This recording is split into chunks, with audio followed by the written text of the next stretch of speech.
लो बच्चों, आज हम लोग स्पेक्ट्रम ऑफ लाइट पढ़ेंगे।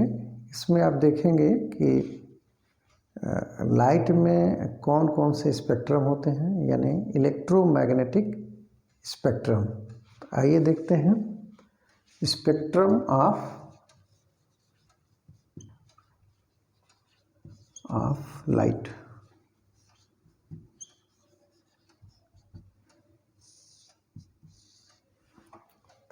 इसमें आप देखेंगे कि इसको एक और नाम से जानते हैं, इसको लिख सकते हैं also known as electromagnetic spectrum. आपको याद होगा विबग्योर वर्ड, फिर विजुअल रेंज क्या होती है, उसमें इसकी चर्चा होती है। स्पेक्ट्रम ऑफ लाइट होते हैं और वायलेट से लेके रेड तक रेंज करता है। आइए देखते हैं वन बाय वन कि स्पेक्ट्रम ऑफ लाइट क्या होता है। इसमें पहला पॉइंट लेते हैं कि ये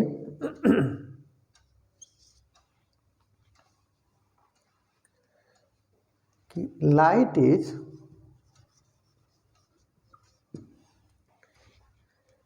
ए फॉर्म ऑफ रेडिएंट एनर्जी। ये आप देखेंगे लाइट रेडिएशन के फॉर्म में चलती है। जिससे सन से जो लाइट आती है वो रेडिएशन के फॉर्म में आती है, इसीलिए बोला जाता है इसको रेडिएंट एनर्जी। दूसरे पॉइंट में देखते हैं स्पेक्ट्रम ऑफ लाइट में, ये जो इलेक्ट्रोमैग्नेटिक स्पेक्ट्रम है ये कैसा होता है। ये देखेंगे spectrum of light is narrow, Sakra range होता है इसका, यानी narrow band of energy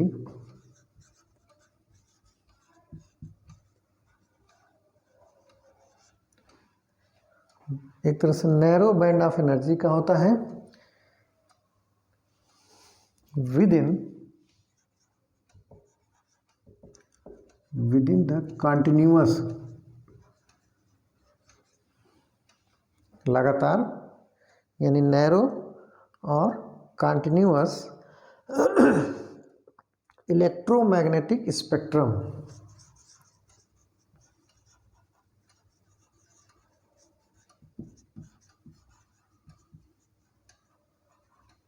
spectrum होते हैं इलेक्ट्रोमैग्नेटिक स्पेक्ट्रम, ये होते हैं ऑफ रेडिएशन, जो रेडिएशन सन से निकलती है उसी का, यानी ऑफ रेडिएशन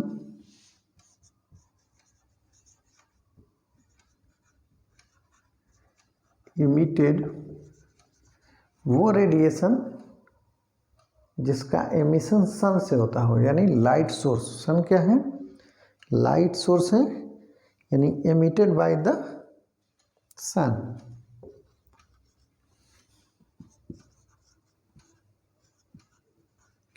यानी लाइट सोर्स लिख सकते हैं, ठीक है। तो मेन जो लाइट सोर्स क्या है अर्थ पे, वो सन है। तो सन से जो रेडिएशन के माध्यम से जो स्पेक्ट्रम आ रहा है, और ये क्या है, ये जो स्पेक्ट्रम है वो इलेक्ट्रोमैग्नेटिक, यानी उसी को आप बोलते हैं spectrum of light.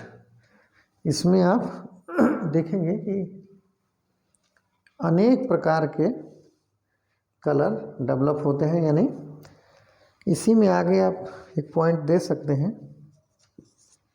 Next point कि विजिबल लाइट, अब इसमें कौन सी आएगी? विजिबल लाइट वेरीज फ्रॉम, अब ये किस वेवलेंथ से कहाँ तक जाएगी, तो इसको देखते हैं।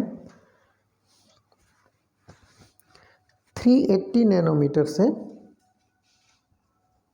380 नैनोमीटर टू 780 नैनोमीटर का ये वेवलेंथ रेंज करता है। ये इम्पोर्टेंट है, अक्सर पूछता भी है ये।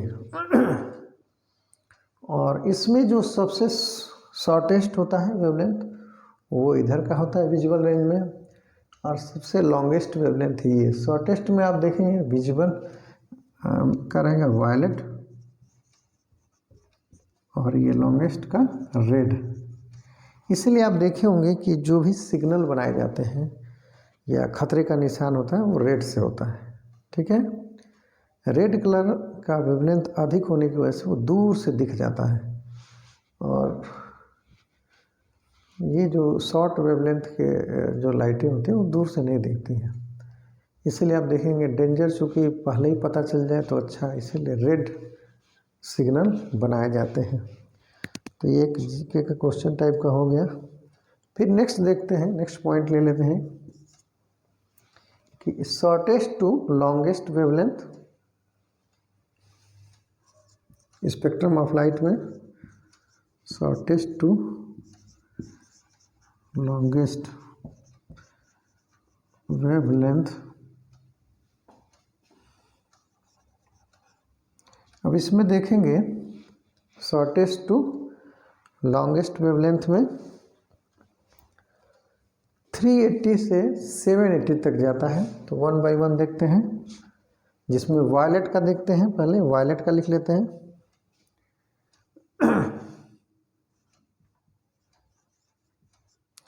पहले वायलेट हो गया, दूसरा हो जाएगा इंडिगो,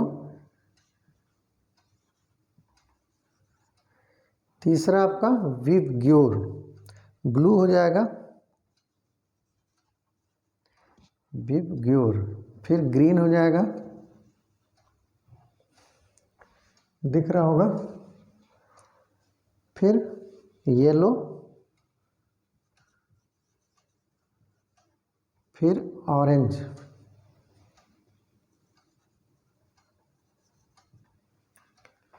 ऑरेंज हो गया, यहाँ लिख देते हैं ऑरेंज को, येलो तक ठीक है, ऑरेंज यहाँ कर देते हैं,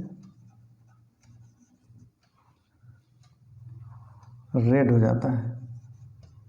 इसमें आप देखेंगे ये जो रेंज होते हैं, वायलेट में देखेंगे तो वो 380 टू 420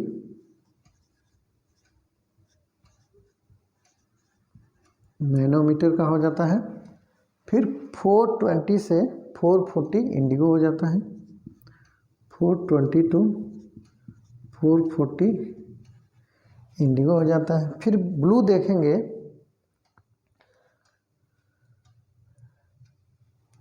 440 टू 490 नैनोमीटर। फिर आप ग्रीन देखेंगे 490 टू 570। ये लास्ट वाला इसका पहला हो जा रहा है, कॉन्सेप्ट बना लेंगे, याद करने में आसानी होगी। फिर येलो देखेंगे आप 570 टू 585 हो जाता है नैनोमीटर, 570 टू 585। फिर ऑरेंज आप लिखेंगे 585 टू 620 नैनोमीटर। फिर 620 टू 780 नैनोमीटर, ये लास्ट है। तो ये आपका लॉन्गेस्ट हो गया, ये जो था ये शुरू का, ये शॉर्टेस्ट हो गया। ये आपके स्पेक्ट्रम ऑफ लाइट हो गए। ऐसे में आप इसको विबग्योर भी लिखते हैं, यहाँ पे लिख देते हैं VIB, GYOR, violet, indigo, blue, green, yellow, orange, red. वही इसमें दिया गया है, इसको लिख सकते हैं 1 2 3 4 5 6 7। अब याद करने में आपको आसानी होगी। अब चूंकि इसका लॉन्गेस्ट वेवलेंथ है,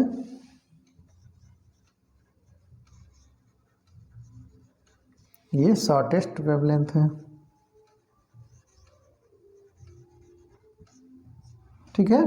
तो लॉन्गेस्ट वेवलेंथ जो होता है वो काफ़ी दूर तक दिखता है, इसीलिए रेड सिग्नल या कोई खतरे की, या आप रेलवे में देखेंगे या सिग्नल पे देखेंगे जो रेड कलर होता है वो दूर से दिखता है, इसीलिए उसका इस्तेमाल करते हैं। अगर जो ग्रीन रेड खतरनाक बताते तो ग्रीन तो पास में आते तब दिखता है, तो रेड दूर से ही दिख जाता है, इसीलिए इसका इस्तेमाल इसमें करते हैं। तो ये आपका हो गया स्पेक्ट्रम ऑफ लाइट।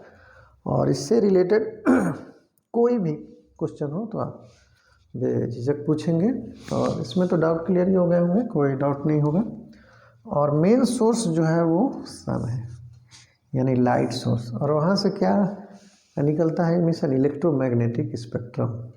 ओके, और भी बहुत सारा है इसमें। स्पेक्ट्रम ऑफ लाइट में हम लोग विजुअल लाइट से संबंधित देखें, इसमें विजुअल इन द सेंस कि फोटोसिंथेसिस से रिलेटेड, यानी ये प्लांट से रिलेटेड है कि विजुअल रेंज में ही वो फोटोसिंथेसिस करते हैं। ठीक है, तो इसको नोट कर लेंगे। ओके,